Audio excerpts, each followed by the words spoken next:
Hello and welcome to the 25th Geopolitical Economy Hour, the show that examines the fast-changing political and geopolitical economy of our time. I'm Radhika Desai.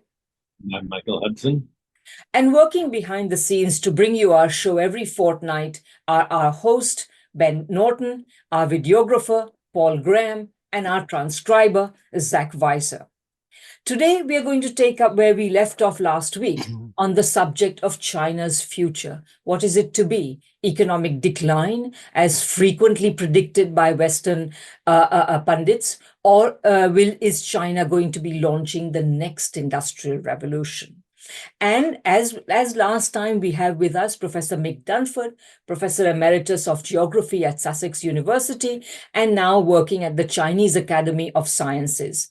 He keeps a close watch, among many other things, on China's economy. Welcome, Mick. Thank you very much.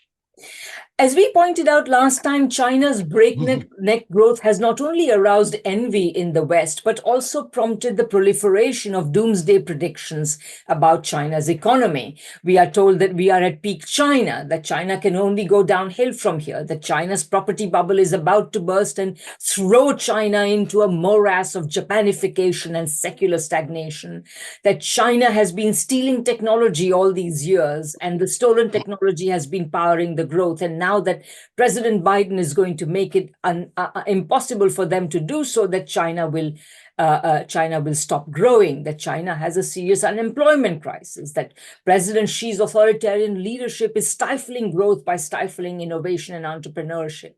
China, of course, is involved in terrible things like debt trap diplomacy vis-a-vis the rest of the world, etc., etc. You know how it is. You've all seen the long list of accusations. And in the last show and this one, we are debunking these myths. Now, we had organized our discussion around certain topics, which I will show you in a second. Here we go. So we had organized, these were the topics we discussed: how to characterize China's economy, how to understand China's growth story. We took a closer look at China's COVID response, and then we had a really exhaustive and long discussion about the alleged property and debt bubble in China and whether it's going to lead to Japanification. And we emphasized that for a number of reasons, including the fact that China has a very different growth structure, a very different financial sector, a far more effective industrial policy, etc., etc., that China was not in the least in danger of Japanification. So today we want to take up the next four topics. We're going to be talking about whether China has a problem of restricted consumption and whether this is why China's growth is slowing down, and whether there are going to be stagnant living standards, of course, then affecting the legitimacy of the Communist Party's rule, etc. We will then talk about the role of exports in China's growth story and how we may expect this to change, because there's a lot of myths around that as well. We are told that if China cannot export to the same extent, it will, of course, suffer from stagnation. We will then more qualitatively discuss the main elements of what is China's new growth strategy. And finally, we will debunk some of the myths that surround China's international role, myths such as China is engaged in debt trap diplomacy, that it is only wants to find employment for its surplus labor and markets for its surplus commodities and resources for its hungry industries. So that's what we plan to do today. So why don't we just get going? Maybe we'll start with you, Mick. Do you think China has a restricted consumption problem? Okay. I think the first thing to say is that China remains an upper middle income country. So obviously, average levels of consumption, are smaller than those in economically much, much richer countries. Can you show the chart of consumption and investment? If you look at this chart, which starts in 1950, you can see that over the course of time, the share of consumption expenditure in gross domestic product has declined. Household consumption in recent years has been in the region of about 38, 39%.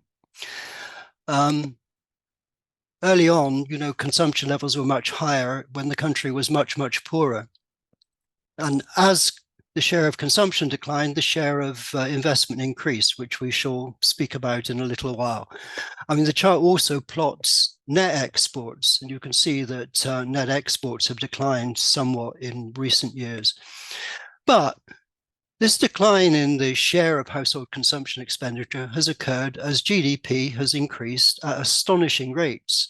So the actual real value of consumption in China has increased enormously over the course of time, and it continues to increase at this present point in time.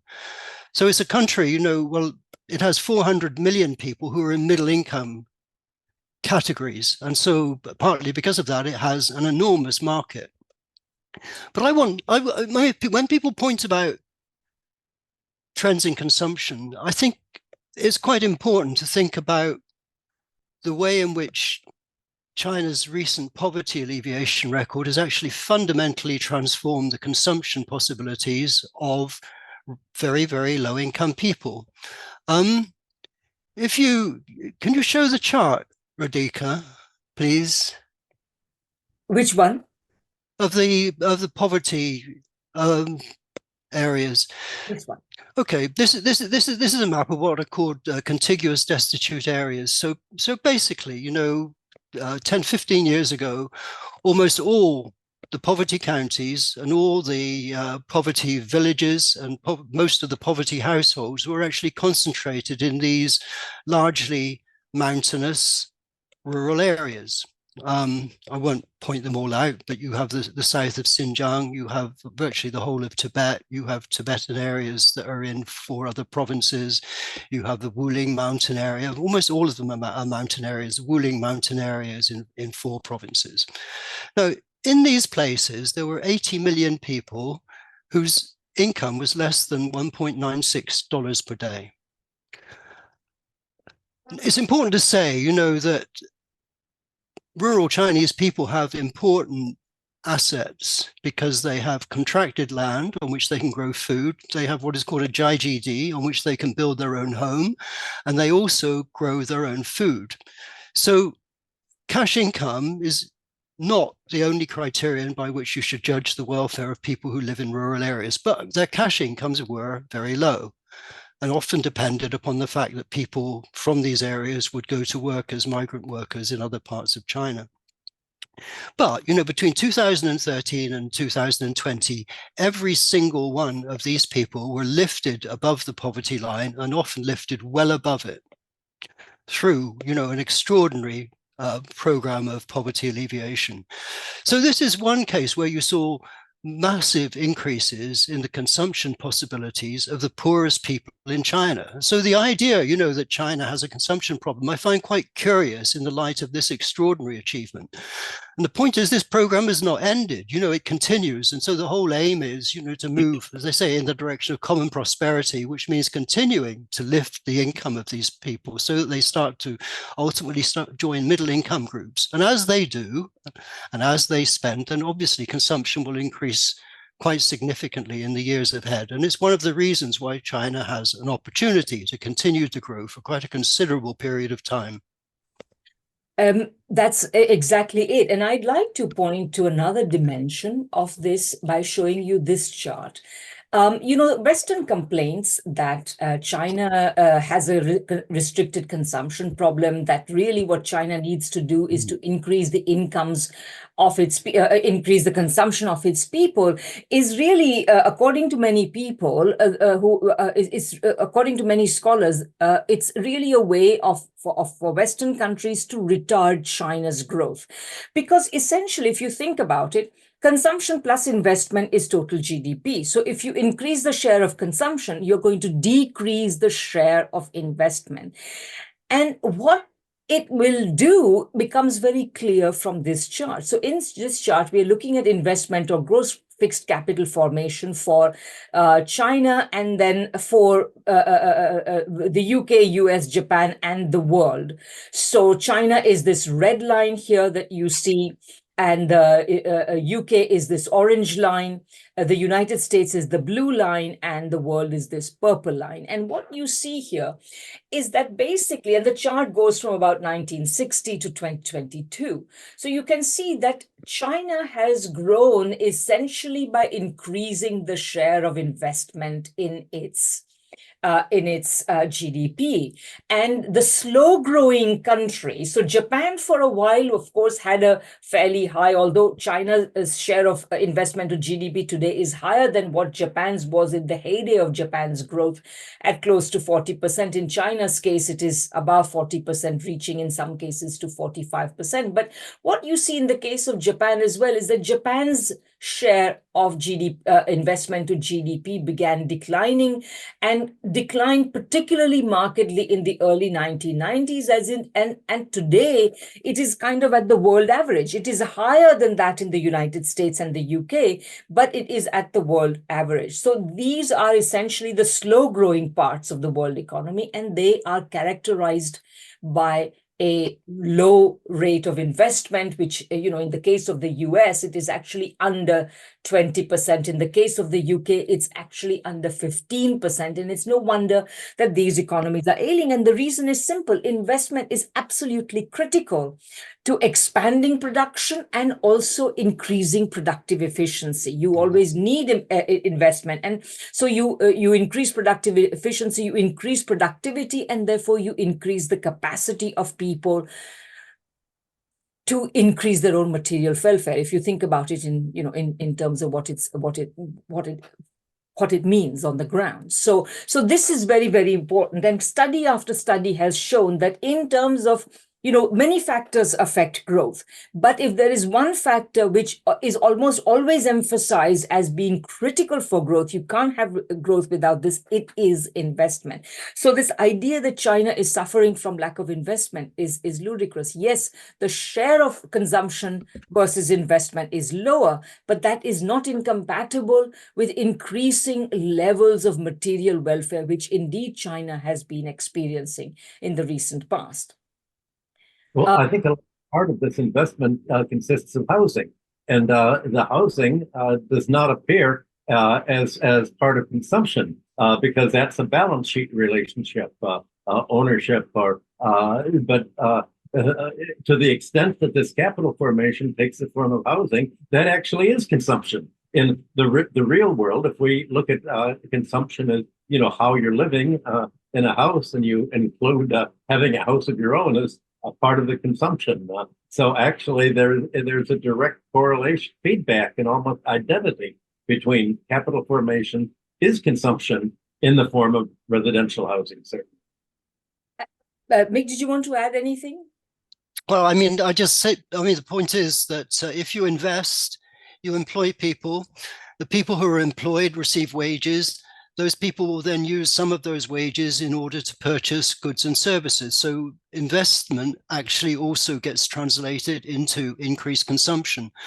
And I can't remember the precise numbers, but there was a very interesting study done in Singapore, which actually showed that investment generates in industrial activities in particular, which is what China is actually targeting at this point in time.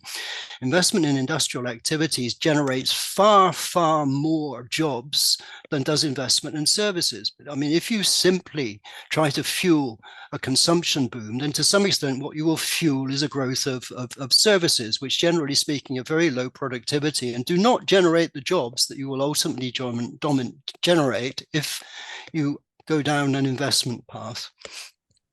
And I think there's also a couple of other elements to this story before we leave it. Maybe we should take a look at that. So one of the reasons or one of the outcomes of China's consistently high rate of investment has been, of course, China's climbing share of world manufacturing. So here you have China's gross output and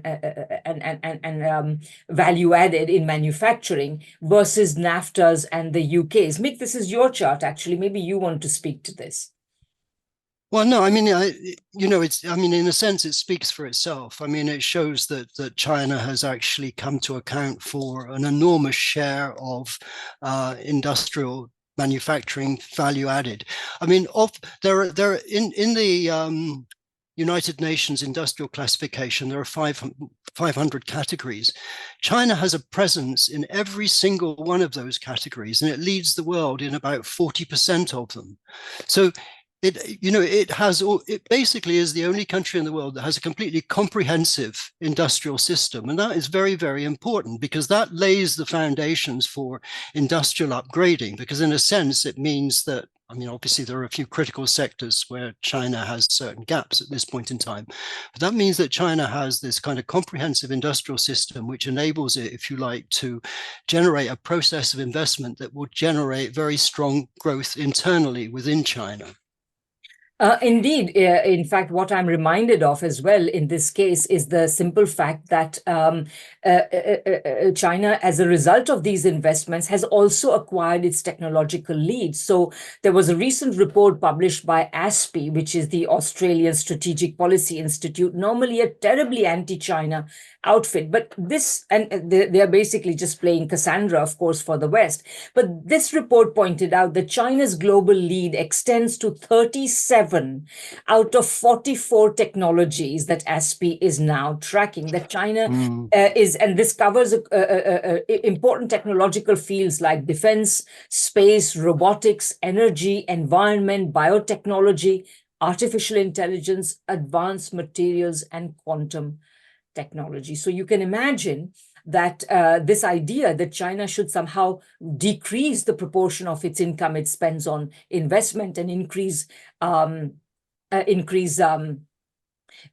consumption is essentially a recipe for China's, for essentially restricting China's growth.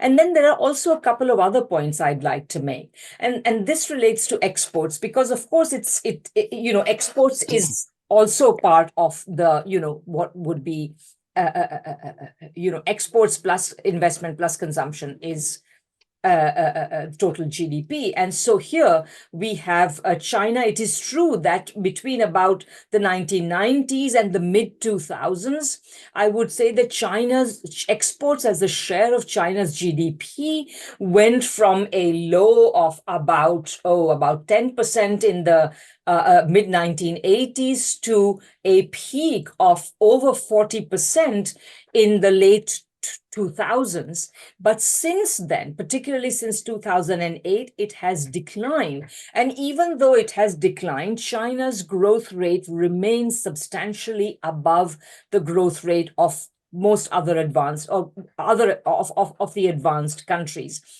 China's exports as a share of GDP for China today is substantially lower than that for Germany, as you see, which is the other, which remains quite dependent on exports, partly, of course, because of the existence of the EU.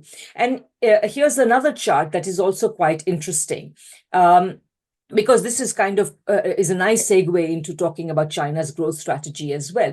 Because what you see here, in fact, let me show another chart first. Mick, this is your chart. Maybe you start with this one, and then I'll show the other couple of charts.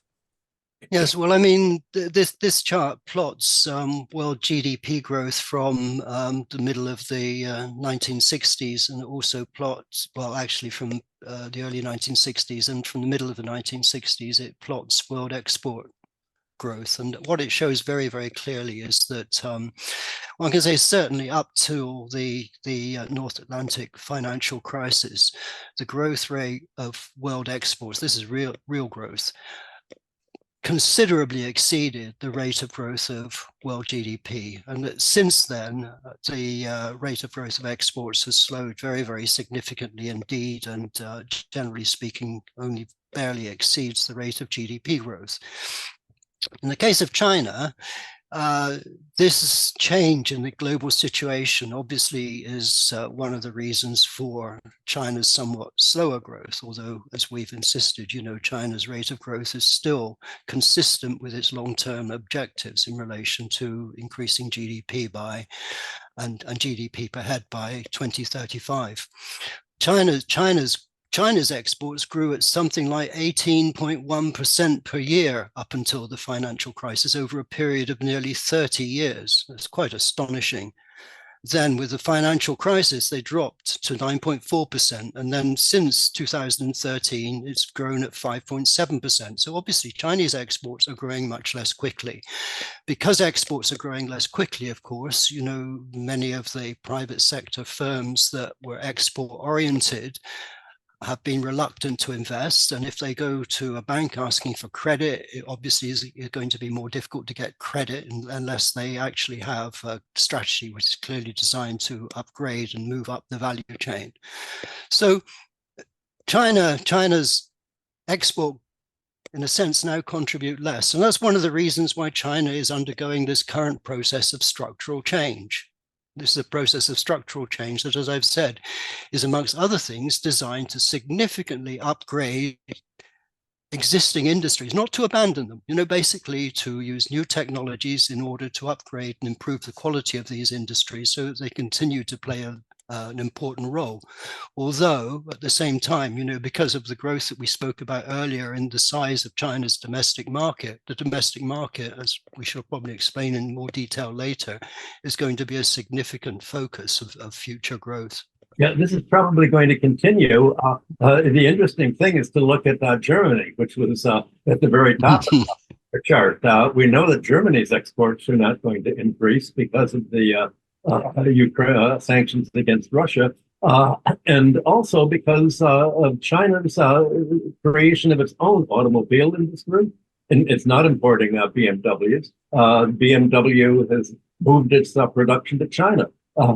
China's not importing chemicals from Germany because BASF has moved its chemical operations to China. So you're having a movement of Germany into China, and much of the decrease in world trade relative to GDP, which means domestic self-reliance, is a result of China's role itself. And these charts would be quite more emphasized if we had China on the one hand and the rest of the world without China on the other. So you're having China's import displacement for much of this as it becomes more self-sufficient.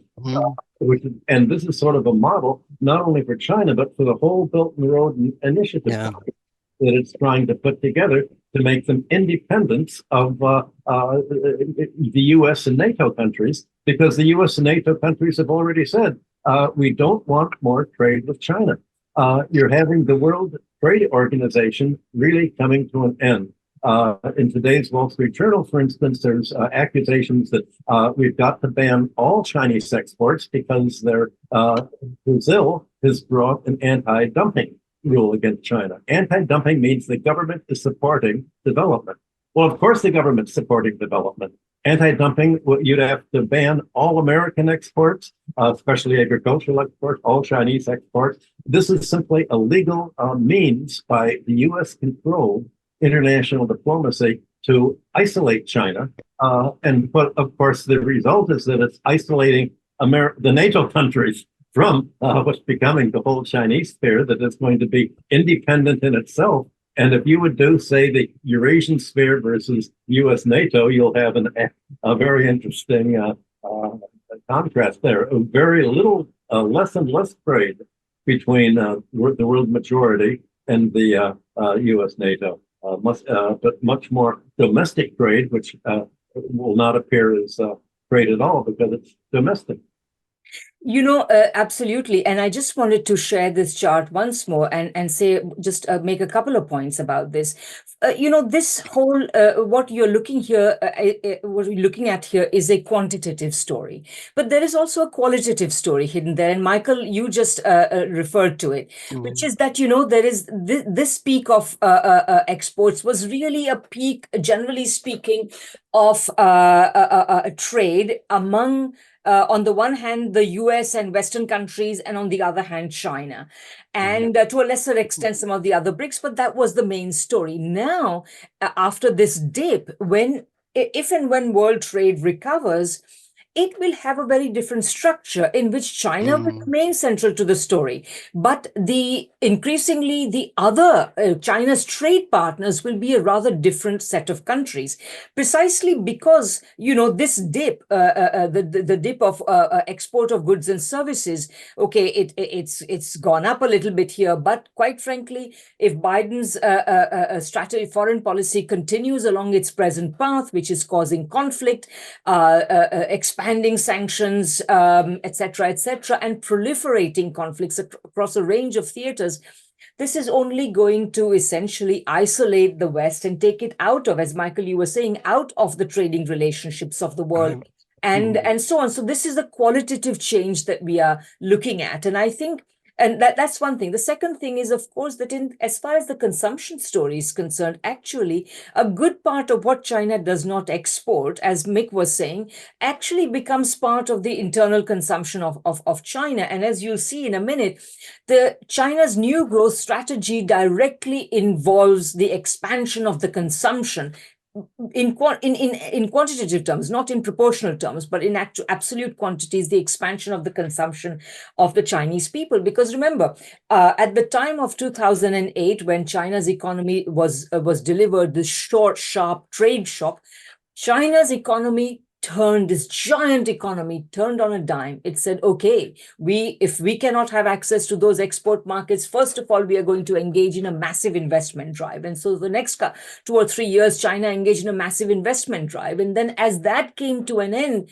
China has explicitly followed the policy of allowing wages to rise, so much so that many industries that relied on low wages are no longer economical and profitable in China anymore, and they are moving elsewhere, which is fine, which is as it should be, because China is expanding other more high productivity industries, as Mick and others have pointed out. So that is the qualitative story, and I just wanted to show you this chart as well, which is which only goes to about the mid 2000s, but I would say that mid 2010s, but I would say the story continues today.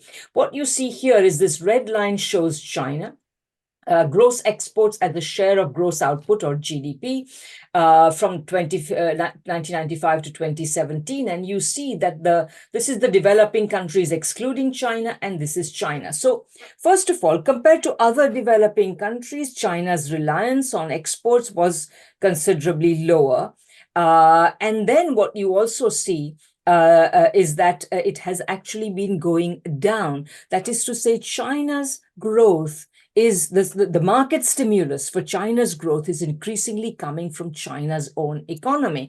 And the same goes for the import of intermediate inputs. In China is importing fewer intermediate inputs, which means that firms within China are increasingly producing the inputs that were previously being imported into China. So in that sense, growth in China and also in the rest of the developing world, though to a lesser extent, is becoming less reliant on trade growth. And this is a chart which I got from Richard Baldwin's, one of his blogs. And it also shows similar things. Export-linked manufacturing as a percentage of manufacturing. It peaked for China in about 2006, and then it has declined. And domestic sales of China's manufactured goods, it shows, is growing faster than export sales. You see here, this blue line is domestic sales. So you can see that more and more of what China is producing is being produced and in many ways even preferred by China's citizens. So this is a really welcome development. And as China moves to the forefront of technology in a range of fields, this will only increase, because why would you buy a foreign item if it is technologically inferior to your domestically produced items? So that's those are some of the things that I wanted to bring out. Can I just re-emphasize some of the very important points that Michael and you, Radhika, just made? I mean, in that period up until the financial crisis, China had very large export. And it was basically exporting goods predominantly, as you said, to Europe and to the United States. But Europe and the United States, with the exception of Germany, were countries with huge trade deficits. So this model was only sustainable insofar as trade surplus countries lent their surpluses to the richer countries in the world to enable them essentially to live beyond their means. So what's come to an end, or coming to an end, it seems, is that particular model. But at the same time, it's important to recognize that China, even today, is the main trade partner of 140 countries in this world. But these countries are largely part of the global south. So they're countries that in the recent 30 neoliberal era have actually grown relatively slowly. And that's one of the reasons for this relatively slow growth of world trade recently, which has come to depend more on them. But I mean, if you look at China's trade, it's being reoriented significantly towards these countries. And if one puts in place a system of trade, which in a sense is win-win, then it's quite conceivable, as you said, that in the course of time, South-South trade is going to grow very substantially. And I mean, China has a very, very strong commitment, to the maintenance of an open world economy and in the establishment of complementary relationships. So it's quite conceivable, as you said, that while you've seen greater growth of the domestic market, more emphasis on the domestic market, in the longer term, the export market will continue to play a really very significant role in Chinese growth, but it will probably be much, much more connected with the development of other parts of the global south. Mm-hmm. In fact, that reminds me of another point that I meant to make, and that is that, Mick, you wrote a very fine piece recently in, I forget the journal now, but, and I commented on that, you said that a large part of what's going on right now is that China's international policies, foreign policies, foreign economic policies are directed towards reshaping the international environment in a certain way, which allows it to continue what it calls globalization. And I'll come to that in a minute. People to increase international trade linkages in a positive way for mutual benefit rather than to subject other countries to imperial subordination, etc. So in that sense, the Belt and Road Initiative or the lending and investment policies and what have you, all of these ways are attempts to reshape the international environment. And in this, by the way, in many ways, I would say that the West has given China a great gift by prosecuting its proxy war against Russia, because it has driven Russia into the arms of China in a more certain way. I mean, this was already happening, but it is now happening in an accelerated fashion. And just think about it. China and Russia are two economies with such enormous complementarities that they can only get more and more increasingly integrated, because Russia has a small population and vast resources, and China has a large population, and well, China also has a lot of resources, but it can do with more resources. So in that sense, energy and trade, so China-Russia energy and trade relationship has deepened massively over the last 2 years, and it will continue to do so. And I also wanted to say that Russia is doing the same thing.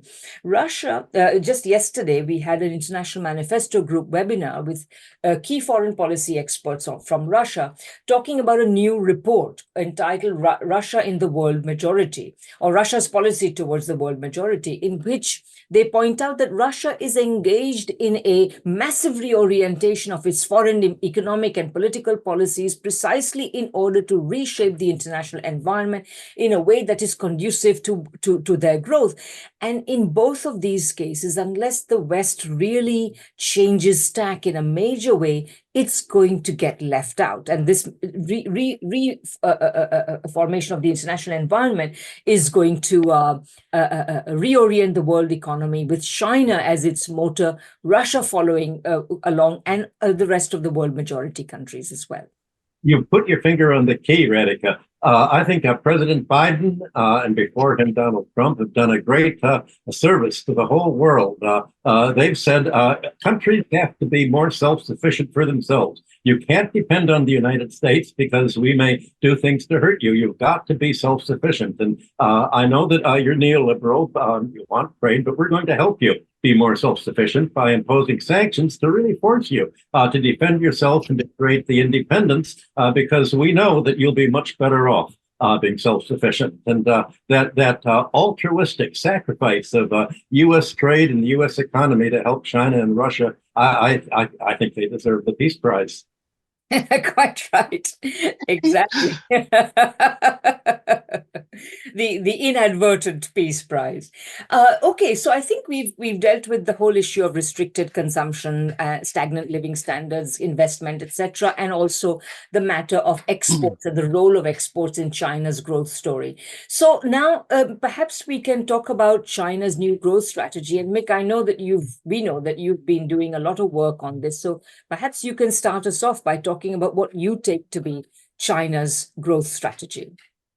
I think the first thing to say is that if you think about China, it's a country that in 1949 embarked on a transition to socialism, and as it moved forward, it encountered various problems, and as it encountered problems, it introduced reforms to address those problems, and it's gone through a series of phases. In the early period, it was basically embargoed by the United States until the early 1970s, and then it started to open up to the world. And then after about 2010, you had the pivot to Asia, and the United States started again to try to constrain China's growth. So that context has been particularly important, shaping China's development. But from reform and opening up, it basically developed by entering the neoliberal world economy in a managed way. But in the course of that, it encountered a lot of difficulties, in terms of the impact on the environment, the impact on inequality, the impact on corruption, and so on. And so it, has seen aspects, of its modernization process that do not really endear it, to Western path to modernization. So one of the really important things about what is happening in China now is that it is talking about a new path of modernization that is different from the path that was followed by the Western world. And it involves many dimensions. Obviously, it involves important emphasis upon productivity, increasing technologies. And then the critical thing is, what drives growth is actually the diffusion of technology, the rapid diffusion of technology. And the rapid diffusion of technology depends on investment. So investment, in a sense, leads to the rapid uptake of productivity increasing investment. So obviously this technological upgrading is a critical part. And that relates also to the view that the previous drivers of China's growth are no longer, well, either, they were associated with monopoly behavior, or they were not associated with high productivity. So you had a low productivity, low wage export sector that needs to be upgraded. You had a platform economy that consumed vast amounts of capital, but because of the rents that were associated with monopoly positions, and you had the housing market, the real estate system, which we spoke about in the last discussion. So, China wants to change growth drivers, but at the same time is concerned about what it calls ecological civilization. In other words, establishing a harmonious relationship with the natural world. It's concerned about the enrichment of the spiritual quality of life, and this is very interesting because it relates to a kind of criticism, of what has been observed, looking at some of Western societies and the way they've become extremely individualistic and very highly fragmented, and also, the way in which, a whole series of developments in education and so on are associated with how can I put it? In a sense, they want to improve the quality of everyone's cultural life and increase the sort of spirituality of human existence. And then it's also, of course, closely linked with the idea that they need to improve their own systems of democratic accountability and governance. And it's also linked to the idea that development is only really possible in a peaceful world. So China has a different view about the path to modernization. And that goes hand in hand with this attempt to implement structural change in the economy by directing resources towards productivity, increasing investment, and also, taking up this issue of internal circulation that you have written about and discussed, Radhika. This is from the 14th five-year plan. So that would have been 5 years, no, 5 years ago, more than that, maybe 10 years. 2014. 14, that's right. So it was 10 years ago now. So essentially, like I was saying, in order to deal with the shock of 2008, they had first a massive investment drive, and then within a few years, they were already pointing out that a large part of the stimulus for China's growth must not just come from outside, but also from the domestic economy. So Article 13 of this policy refers to promoting domestic international dual circulation. And it says, based on domestic great circulation, we will coordinate and promote the construction of a strong domestic market and the construction of a trade powerhouse. So both domestic market and foreign market are important to form a powerful gravitational field to attract global resources and factors of production, promote the coordinated development of domestic and foreign demand, imports and exports, and the introduction of foreign capital and foreign investment, and accelerate the cultivation of new advantages to be used in international cooperation and competition. And this also, so domestic market was once again, was explicitly rather made into the expansion of the domestic market was made into an explicit goal. And that, I think, can only be a good thing, because at the end of the day, what is development about but increasing the material standards of living of ordinary people, increasing their consumption of meaningful things, obviously, not just superfluous and, in fact, sometimes even harmful goods that we often end up counting as part of consumption in Western countries. But there's an associated theme here that I also wanted to bring up, because I promised earlier that I would clarify what I mean by the Chinese meaning of globalization. You see, in the West, we think that of globalization as essentially an ideology, which is, and as Western governments promote it, it is an ideology of free markets and free trade. The idea is that the government should step back from any role in the economy and should not try to manage trade flows, capital flows, investment flows, etc., etc. This is the meaning of the term globalization in the West. And the purpose of this meaning is actually not, the West continues to practice all sorts of protectionism and regulation and what have you. But the purpose of it is to open up the rest of the world's economies for Western corporations, Western capital, Western commodities, and of course, open them up in order that they may supply Western needs for resources, cheap commodities, cheap labor, cheap manufactured goods, etc., etc. So this is the Western meaning of the term globalization. And as most people will recognize, the essence of it is to subordinate most of the economies of the world to Western economies. It is a imperial subordination project. In China, it means something completely different. In China, the Chinese kind of recognize the simple, elemental economic adage that the more you have a division of labor, as Adam Smith pointed out, the more we can all benefit. So, we can all benefit from specialization. We can all benefit from increasing scale of production and so on and so forth. But this should not be done in a zero-sum game. This can be done and should be done for mutual benefit. So and in order to ensure that there is increasing economic interconnection within the economies of the world, all economies have to continue to benefit. But one of the results of globalization has been today deglobalization, because it has harmed economies to the extent that it has. But if you manage the process for mutual benefit, then it actually becomes a more sustainable process. So the Chinese look at increasing international interconnection as a managed affair in which states do regulate trade flows, investment flows, etc., in order to achieve mutual benefit of the economic partners, whoever they may be. And I think this type of globalization, China will continue to promote and is continuing to promote in these attempts, as I referred to earlier, of trying to reshape the international environment to something that is conducive both to its own growth and that of the rest of the world, and in fact, that's something that Western imperial powers have not allowed, because they say that, you want to have a growth both of domestic and foreign markets, and China's investments in the rest of the world are doing exactly that. Well, what you're saying, Radhika, is that China's concept of growth is very different from the concept of growth in the United States or in neoliberal economics. Much of what you're talking about doesn't even appear in GDP. Because it's largely redistributive. It has to do with the quality of life. It really is, what kind of growth are you going to have? That's what the issue that China's development is posing for the whole world, and what we're talking about. We talked about providing housing, providing better living standards. If you provide education for free, is that growth? If you provide medical care for free and it's not part of the market, is that growth?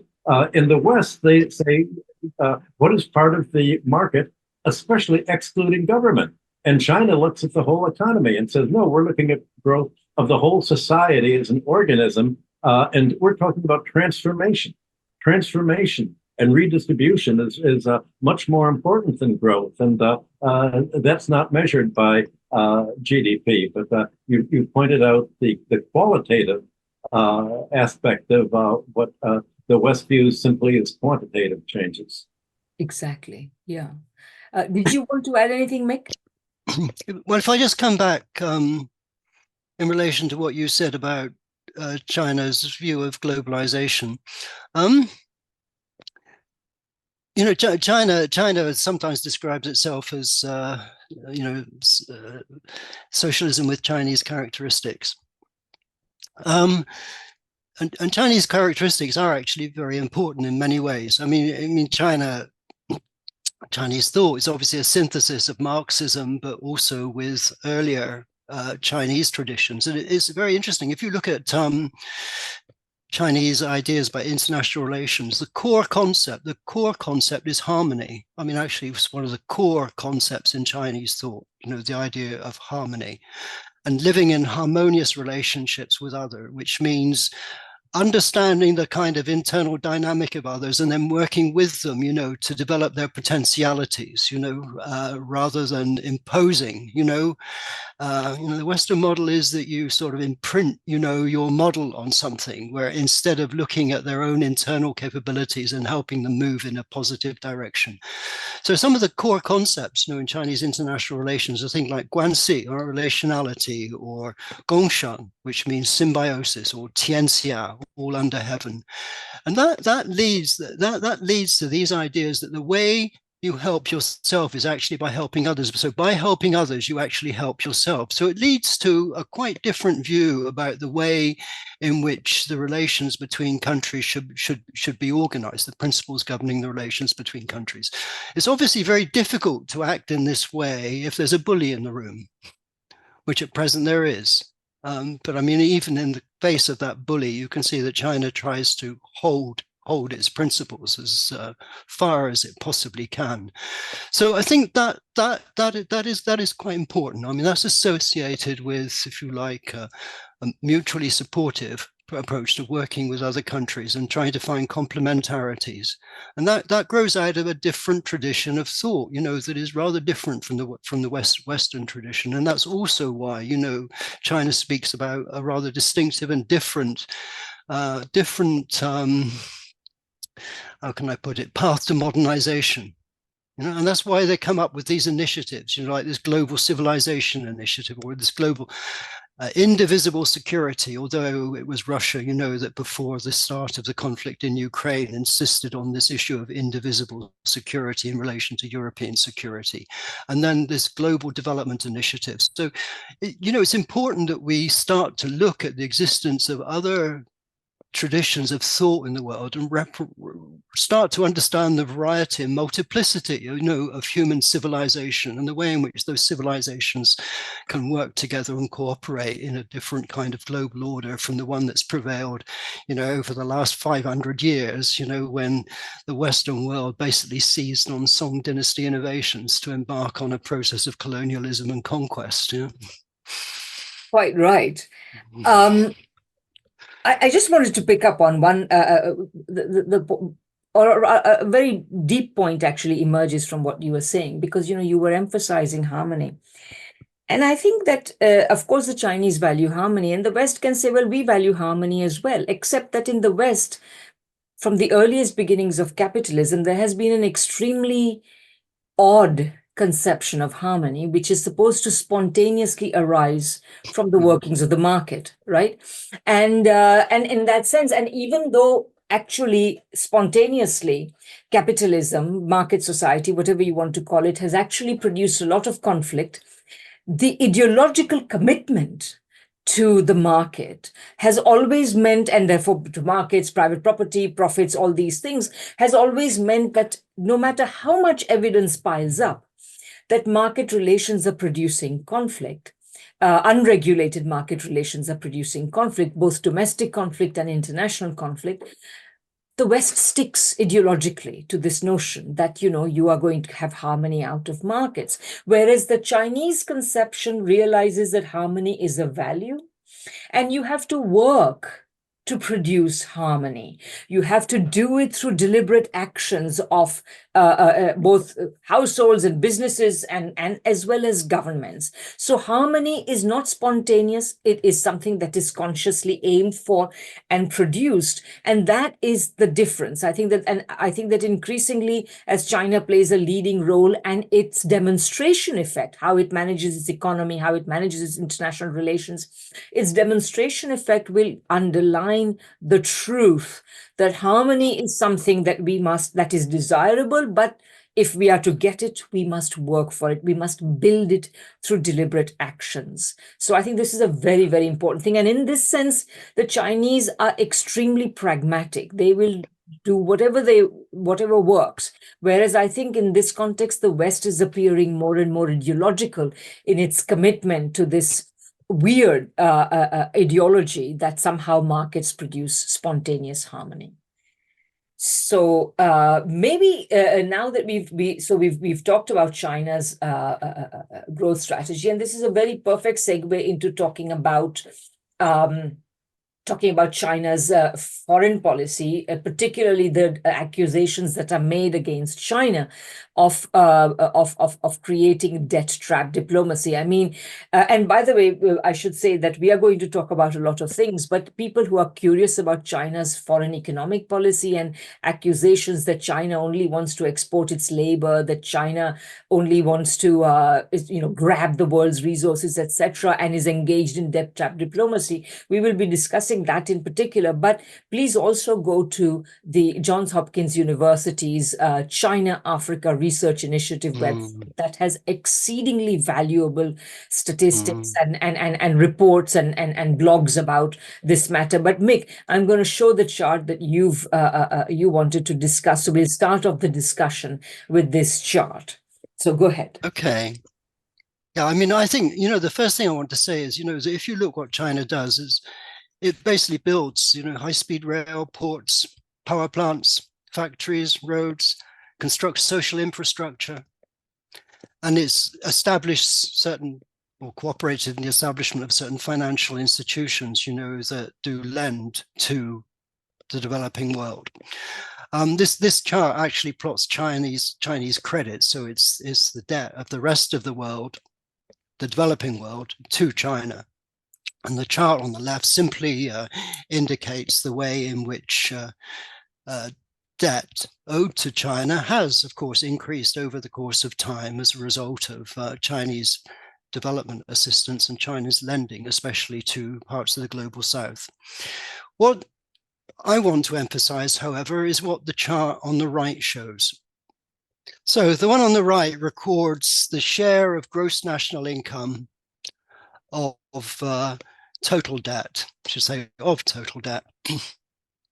And it does it by looking at the World Bank grouping of countries as least developed, low income, lower middle income, low middle income, middle income, upper middle income, and then separates out sub-Saharan Africa. I mean, one of the very striking things about China is that a large share of its lending is in fact to very low income countries. It lends more to the least developed countries in the world than do the multilateral institutions and do the OECD group. But if you see the least developed countries, their total debt to the rest of the world is 43% of their gross national income, which is, nearly one half, a very substantial share. But of that debt, the share owed to China is only 5.5%. And Chinese debt amounts to 12.8% of the total. Now, I mean, if you take the famous case of the Sri Lankan port of Hambantota, I mean, that issue blew up because Sri Lanka had to repay. Sri Lanka's debt to China is about 10% of its GDP, 11%, but it had to repay debt to the Paris Club and to multilateral institutions. So that its fundamental debt problem was debt to these institutions and not debt to China, although Sri Lanka is not in the least developed case. If you look at low-income countries, China's share is 5% of GNI. China's debt is 5% of GNI. Their total debt is 51.4% of gross national income. And then you can work your way through the list. I mean, if you look at sub-Saharan Africa, 43.1%. Their debt is 43.1% of their gross national income. This is data from the IMF for 2022, I think, if I remember. 21, is it? Okay. Oh yeah, it says so, 2021. So 43% of GNI debt, which obviously is an excessive level of debt and is a serious impediment to the development of these countries, especially, if this debt is not used to fund infrastructure and other kinds of activities that are going to generate income and enable them, in a sense, to disindebt themselves. But China's share of GNI is 4.3%, and its share of the total debt of sub-Saharan Africa is 10%. So these claims about a debt trap are, in a sense, simply do not stand up empirically. And it's very interesting to go back to where that notion came from, because it came from a book, I think written in the 1970s. What was it? I remember the precise title. Michael will tell us about disclosures by an economic hitman who was actually talking about what the United States did. So it's very curious, that thesis has been applied without any real justification to China, simply in order to discredit China's very significant contributions to the development of the global South and the very significant contributions of the BRI, which also, receives completely unwarranted criticism. I mean, there are obviously, some things do not work as they're meant to work out, but I mean, the degree of criticism of these projects is absurd, in fact. Indeed. Sorry, Michael, please go ahead. Yeah. Very important, because it's obvious now that much of the global South cannot pay its international, its foreign debt, its dollarized debt. And we're back in a situation very near to 1982, when Mexico's default on its peso bonos led to the Latin American debt bomb. Now, the United States realizes that there's going to be a debt write-down. The bank lobbyists, people like Bono, say, well, the government should forgive all of their debts to the third world, so that all the money that the governments have can be paid to private bondholders. So Bono is the lobbyist, basically, for the private bondholders, that instead of the government taking priority, as it does under international contracts, the money would be paid to private holders. But for the government debt, Mick, you're absolutely right. The reason why the global South has a right to annul its debt to the World Bank and to the IMF has been that these loans are to finance underdevelopment, not development. They've been to finance economic dependency, not economic self-reliance. They have imposed on the global South a trade pattern that has led their balance of payments into increasing deficits. And the IMF has only lent money on the condition that they privatize and sell off their basic infrastructure, their raw materials, and other things. So the United States is trying to say, well, if we write down our debt to the foreign dollarized debt to foreign governments and the IMF and the World Bank, that are basically arms of the U.S. economic strategy, then China has to write down its debt. Well, the difference, as you point out, Mick, and this is what I think China needs to make very explicit, that it has not done so far, is that its debt has been to help countries grow, not to finance their dependency, more or less. And that China's idea of mutual gain means, yes, we're going to help you develop your ports so that you can grow, and your growth will provide your ability to have the money to pay for the loans that we've made out of your growth, not using the debt as a means that, oh, you can't pay, please sell off your ports, your raw materials, your land, your public utilities, and ultimately your government. That's what we're talking about with this chart is the whole difference between the Eurasian BRICS Plus strategy of international trade and investment and the predatory neoliberal U.S. NATO strategy of the World Bank, IMF, and the U.S. government. Absolutely. First of all, let me say that, Confessions of an Economic Hitman is a relatively more recent book. But Cheryl Payer, back in the 1970s, already, maybe early 1980s, had already written a book called The Debt Trap. And the debt trap she was referring to was the one set by the West, not by China. So this accusations of what China, about what China is doing are really absurd. And in fact, Michael, as you were talking, I was reminded that in a recent essay that I wrote, I cited the following study by one Asad Izmi, who noted in 2004 that Africa's external debt has increased by more than 500% since 1980 to 333 billion, and transferred 229 billion in debt payments from sub-Saharan Africa to the West since 1980, 4 times the region's 1980 debt.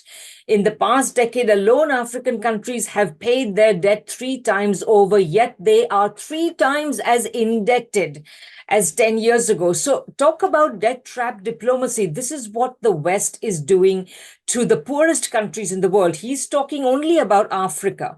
He's not even talking about debt elsewhere, which has also, essentially what we have witnessed in the 1980s and 1990s are giant reverse capital flows. And the reason they're called reverse capital flows is, of course, that the neoliberal ideology is that, free capital markets are going to direct capital from where it is in excess in the first world countries to where it is needed.